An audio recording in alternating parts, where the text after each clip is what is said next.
My dear students, कैसे हैं आप सभी। आई होप आप सब अच्छे होंगे और आप सबकी पढ़ाई बहुत प्यारी चल रही होगी। आज जो टॉपिक मैं डिस्कस करने वाला हूं क्लास 12 के पॉइंट ऑफ व्यू से बहुत इंपॉर्टेंट है। वो बोर्ड एग्जाम के पॉइंट ऑफ व्यू से भी इंपॉर्टेंट है, एज वेल एज नीट के पॉइंट ऑफ व्यू से भी बहुत इंपॉर्टेंट है। टॉपिक का नाम है कूलम्स लॉ। ठीक है, आप सबने सुन रखा होगा। और कूलम्स लॉ से जो क्वेश्चंस नीट में एग्जामिनेशन पूछे जाते हैं या बोर्ड एग्जामिनेशन पूछे जाते हैं, वो आप बहुत इजीली सॉल्व कर पाएंगे अगर आप इस कंसेप्ट को समझ गए तो। ठीक है, तो बिना टाइम वेस्ट किए हुए सीधे आते हैं टॉपिक पे। कूलम्स लॉ कहता क्या है, देखो स्टेटमेंट क्या है।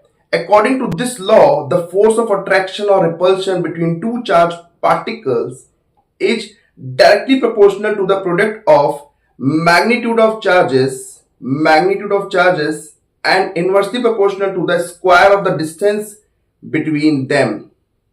देखो समझना, यहां पे दे आर 2 point charges। समझना, 2 point charges, 2 point charges हैं।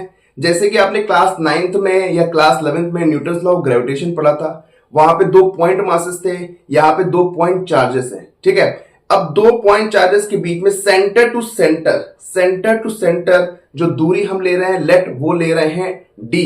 ठीक है, डी ले लो, आर ले लो, that is up to you. ठीक है, अब लेट एक चार्ज का चार्ज है Q1, एक चार्ज का चार्ज है Q2। अब कहता क्या है कूलम्स लॉ कहता है कि जो इन दोनों के बीच में जो फोर्स ऑफ अट्रैक्शन या फोर्स ऑफ रिपल्शन लगेगा, क्योंकि देखो आपने पढ़ा होगा छोटी क्लासेस में कि अगर लाइक चार्जेस हैं तो रिपेल करेंगे, अनलाइक चार्जेस हैं तो अट्रैक्ट करेंगे।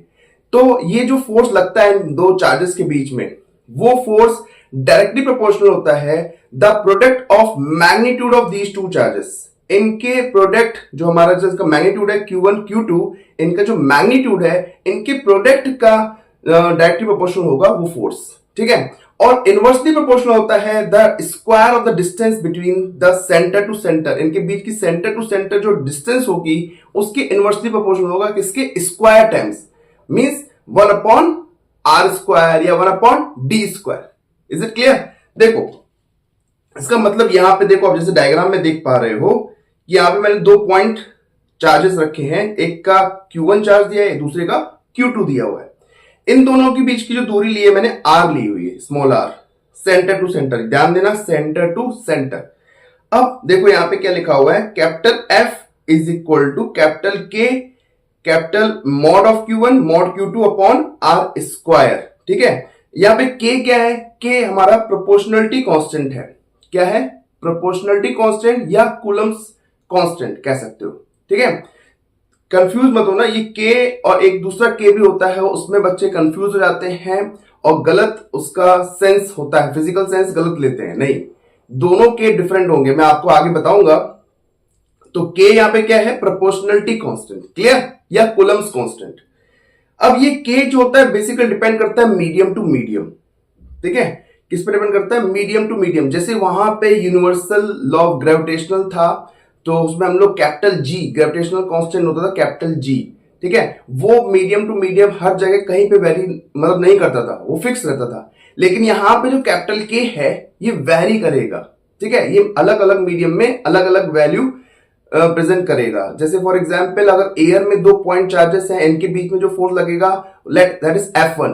अब इन दोनों पॉइंट चार्ज को सेम डिस्टेंस, सेम मैग्नीट्यूड है इनके, अगर मैं इनको पानी के अंदर डिप कर दूं तो इनका जो फोर्स इनके बीच में आएगा वो डिफरेंट आएगा। ठीक है, तो इसका मतलब ये जो K है वेरी कर रहा है मीडियम टू मीडियम, ये आपने माइंड में रख लो। अब देखो K की वैल्यू क्या होती है, K की वैल्यू होती है 9 × 10⁹ न्यूटन मीटर स्क्वायर पर कूलम स्क्वायर। इसको लिखते क्या है, 1/4 pi epsilon not. Epsilon not basically क्या है, permittivity of free space. Permit, देखो बोल रहा है ना परमिट, परमिट का मतलब यहां पे अलाउ, मतलब दो चार्जेस के बीच में लगने वाला जो फोर्स है उसको कितना अलाउ कर रहा है इन दोनों में फोर्स मतलब अट्रैक्शन या रिपल्शन करने के लिए, वो मीडियम, जिस मीडियम पे वो 2 पॉइंट चार्जेस रखे हुए हैं। क्लियर, तो इस पॉइंट को देखो, हर चीज की मीनिंग है यहां पे। तो permittivity of free space that is epsilon not. Clear, please notes बनाते हुए चलना, बहुत इंपॉर्टेंट अच्छे नोट्स हैं, इसको बनाते हुए चलना, समझते हुए चलना, और जो डाउट्स हो तो प्लीज कमेंट बॉक्स में जरूर डालना। अब एप्सिलॉन नॉट की वैल्यू क्या होती है, 8.854 × 10⁻12 फेरेट पर मीटर या फिर कूलम स्क्वायर न्यूटन पर मीटर स्क्वायर, आप किसी भी यूनिट के फॉर्म में लिख सकते हैं। वैल्यू क्या है 8.854 इंटू 10 की पावर -12। क्लियर। अब देखो एक होती है रिलेटिव परमिटिविटी। रिलेटिव परमिटिविटी का मतलब क्या होता है कि इसी को हम कहते हैं डायलेक्ट्रिक कांस्टेंट भी कहते हैं, स्मॉल के से भी रिप्रेजेंट कर देते हैं। मैं इसी की बात कर रहा था। ऊपर जो था वो capital K, that is proportionality constant. कुछ बुक्स में लिखा होता है proportional constant is like a dielectric constant. No, epsilon r that is relative permittivity, this is the dielectric constant. वो हमारा प्रोपोर्शनलिटी कांस्टेंट है या कूलम्स कांस्टेंट है कैपिटल के। क्लियर। तो यहां पे स्मॉल के आप लिख सकते हो, इसकी जगह स्मॉल के आप रिप्रेजेंट कर सकते हो। कुछ बुक्स में स्मॉल के भी लिखा होता है। इसको कहते हैं रिलेटिव परमिटिविटी। रिलेटिव परमिटिविटी का मतलब ये हुआ, it's the ratio basically epsilon by epsilon not. Means epsilon एक जनरल मीडियम का और किसके रिस्पेक्ट में, एप्सिलॉन नॉट के रिस्पेक्ट में हम निकाल रहे हैं। फॉर एग्जांपल जैसे आपने रिलेटिव डेंसिटी पढ़ा होगा, density of any substance with respect to density of water at 4 degree Celsius. Means आप रेफरेंस किसको ले रहे हो, वाटर को, वाटर की डेंसिटी को एक रेफरेंस ले रहे हो, फिर दूसरे की डेंसिटी को कंपेयर कर रहे हो। ऐसे यहां पे क्या है, एप्सिलॉन नॉट को रेफरेंस दिया जा रहा है, किसी दूसरे मीडियम का एप्सिलॉन लेके उसको कंपेयर किया जा रहा है, उसी के रेशियो को हम क्या कहते हैं, रिलेटिव परमिटिविटी। क्लियर, बहुत इंपॉर्टेंट है। इसको हम डायलेक्ट्रिक कांस्टेंट भी कहते हैं। It's also known as dielectric constant. इसके बारे में डिटेल में पढ़ेंगे हम आगे वाले लेक्चर्स में। तो डायलेक्ट्रिक कांस्टेंट होता क्या है वो हम पार्ट डिस्कस करेंगे। अब देखो कुछ इंपॉर्टेंट पॉइंट्स है, बहुत इंपॉर्टेंट पॉइंट्स हैं, प्लीज ध्यान समझते हो चलेगा, क्योंकि इससे इन्हीं इंपॉर्टेंट पॉइंट्स से डायरेक्ट क्वेश्चन आ चुके हैं असर्शन रीजन नीट में अभी 2-3 साल पहले। ठीक है। तो this law is also known as inverse square law. Inverse square law जो होता है, इस लॉ को भी कहते हैं Coulomb's law follows inverse square law. Newton's law of gravitation also follow inverse square law. ठीक है। तो ये इनवर्स स्क्वायर लॉ को फॉलो करता है। ये लॉ एप्लीकेबल है जब चार्जेस रेस्ट पे रहते हैं। मतलब आप दो जो पॉइंट चार्जेस ले रहे हो उनके बीच में जो फोर्स लगेगा और उस फोर्स का जो भी वैल्यू होगा वो इस लॉ के अकॉर्डिंग हम निकाल सकते हैं। जो भी एक्सप्रेशन हमने अभी देखा, F is equal to K capital K Q1 Q2 upon r square, ये एक्सप्रेशन आप तभी लगा पाएंगे जब वो दो पॉइंट चार्जेस किस में हो, रेस्ट पे हो। किस पे हो, रेस्ट पे। तो ये याद रखना, charges should be at rest, then only this law is applicable. Clear. Third point क्या है, it's valid only for point charges. Yes, it's not for bodies. Bodies के लिए वैलिड नहीं है, पॉइंट चार्जेस की वैलिड है। जैसे वहां पे ग्रेविटेशन लॉ में क्या होता था, पॉइंट मासेस के लिए वैलिड होता था। अब पॉइंट चार्जेस और पॉइंट मासेस ये होते क्या है, देखो पॉइंट चार्जेस का मतलब ये है कि दो चार्जेस जो है ना उनके इतने छोटे होने चाहिए और जो उनकी जो दूरी है वो ज्यादा होनी चाहिए। दूरी बहुत ज्यादा होनी चाहिए और चार्जेस का जो साइज है वो छोटा होना चाहिए। तो हम वो चार्जेस एक दूसरे के रिस्पेक्ट में कैसे फील करेंगे, पॉइंट चार्ज की तरह एक दूसरे को ऑब्जर्व होंगे। ऐसे पॉइंट मासेस का मतलब कि वो मासेस जो है वो इतने दूर होने चाहिए, मतलब उनकी जो दूरी है वो उनके साइज के कंपैरेबल नहीं होनी चाहिए। समझे, जैसे छोटे छोटे मासेस हैं, अब इनकी दूरी इतनी ज्यादा, ठीक है, और मासेस का साइज जो डायमीटर या रेडियस जो भी होगा वो बहुत छोटा होगा as compared to the distance between these two charges या मासेस। क्लियर। तो that is called point masses और पॉइंट चार्जेस। तो it's applicable for point charges. Next point is this. In this, the force acts along the line joining the point charges. Means अगर आप दो point charges को ऐसे जोड़ते हो, जो ये लाइन होती है, इसी के अलोंग इनमें फोर्स लगेगा। ठीक है, इन्हीं के अलोंग फोर्स एक्ट करेगा। ऐसे नहीं कि फोर्स हमारा किसी भी लाइन में किसी भी डायरेक्शन में लगेगा, नहीं। इनको जो दो पॉइंट चार्जेस को अगर आप सेंटर टू सेंटर लाइन से जोड़ोगे, उसी लाइन पे ही फोर्स इनके बीच में जो लगने वाला है, चाहे वो अट्रैक्टिव हो चाहे रिपल्सिव हो, वो एक्ट करेगा। ठीक है, जैसे कि यहां पे मैंने दिखाया आपको कि let that's Q2 and this is Q1। ये Q2 हमारा, ये Q1 है। तो Q2 पे जो फोर्स लगेगा because of Q1 that is F21। ठीक है, एंड Q1 पे कितना फोर्स लगेगा Q2 की वजह से, दैट इज F12। ठीक है, अब यहां पे क्या है, दोनों फोर्स क्या है, बराबर हैं, लेकिन उनकी डायरेक्शन क्या है, अपोजिट। तो इनमें लगने वाला फोर्स इसी लाइन पे लगेगा, दिस लाइन, इसी ये पॉइंट यहां पे ये मेंशन किया गया है along the line joining the point charges, इन्हीं लाइन पे ही फोर्स एक्ट करेगा। अब ये जो फोर्स लग रहा है ना, ये न्यूटन थर्ड लॉ को भी वैलिड कर रहा है, न्यूटन थर्ड लॉ को भी वैलिड कर रहा है, means like action and reaction. So इन दो फोर्सेस का मैग्नीट्यूड सेम है और डायरेक्शन एक दूसरे के रिस्पेक्ट में अपोजिट है, तो ये क्या है, न्यूटन थर्ड लॉ को भी वैलिड करता है। अब देखो नेक्स्ट पॉइंट जो है बहुत इंपॉर्टेंट पॉइंट है, बहुत इंपॉर्टेंट पॉइंट। अभी तो जो पॉइंट दिए थे जनरल पॉइंट्स थे, क्वेश्चन अराइज होते हैं वहां से भी। अब जो पॉइंट डिस्कस कर रहा हूं इससे न्यूमेरिकल सीधे अराइज होते हैं। क्वेश्चन क्या है, कंसेप्ट क्या है, देखो यहाँ पे कि दो पॉइंट चार्जेस को मैंने एक जनरल मीडियम रखा, उसका नाम है मीडियम 1, उनके बीच की दूरी क्या है R1, क्लियर। तो इनके बीच में लगने वाला फोर्स क्या है, F1।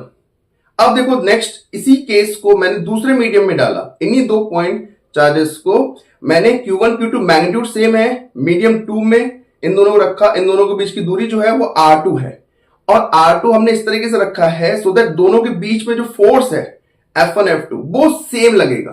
क्या लगेगा, सेम। मतलब उस मीडियम में भी उन दोनों पॉइंट मासेस के बीच में जो फोर्स लग रहा था और जो दूसरा मीडियम लिया उन दोनों के बीच में भी दो पॉइंट चार्जेस के बीच में दो फोर्स लग रहा था वो सेम है, means F1 F2 is same. तो F1 F2 तब सेव हो पाएंगे जब उनके K1 बाई R1 स्क्वायर और K2 बाई R2 स्क्वायर का जो रेशियो होगा वो बराबर होना चाहिए। K1 बाई R1 स्क्वायर और K2 by R2 square. K1 is मतलब कि उस मीडियम का प्रोपोर्शनलिटी कांस्टेंट और जो दूसरा मीडियम 2 है उसका proportionality constant, that is K2। डायरेक्ट्रिक constant नहीं, प्रोपोर्शनलिटी कांस्टेंट, समझना।